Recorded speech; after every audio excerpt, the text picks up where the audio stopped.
বন্ধু, আজকে তোমার চেহারা এত গম্ভীর কেন? আর বলিস না, সকাল থেকে কিচ্ছু খাইনি, পেটে ইঁদুর দৌড়চ্ছে। খাসনি কেন?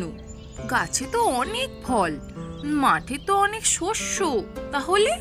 আহারে, সব দেখলেও তো খেতে পারছি না। কেন, তোমার কি দাঁত পড়ে গেছে নাকি? দাঁত তো ছিলই না, কিন্তু সমস্যা হচ্ছে আজ সকালে এক কাকাকে বললাম, ভাই ওই তাল গাছে অনেক পাকা তাল, আর তুমি কি খেয়েছো? তারপর তারপর উনি কি বললেন? কাকা বলল, তুই আমার খাওয়ার দিকে নজর দিচ্ছিস, ব্যাস এখন থেকে তোর জন্য তাল গাছের ফল বন্ধ। কাকাদের সাথে এভাবে কথা বললে তো ফল তো দূরের কথা, ছায়াও পাবে না।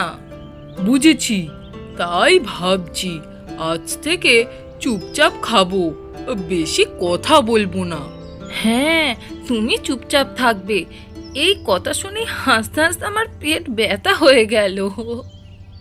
হাস হাস, কিন্তু সন্ধ্যার আগে কিছু না খেলে আমি কিন্তু তোর বাসায় গিয়ে সব দানা খেয়ে ফেলবো।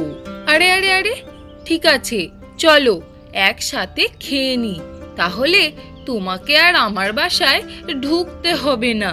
হ্যাঁ, এটাই তো বন্ধুত্ব। চলো এবার খাওয়ার পালা।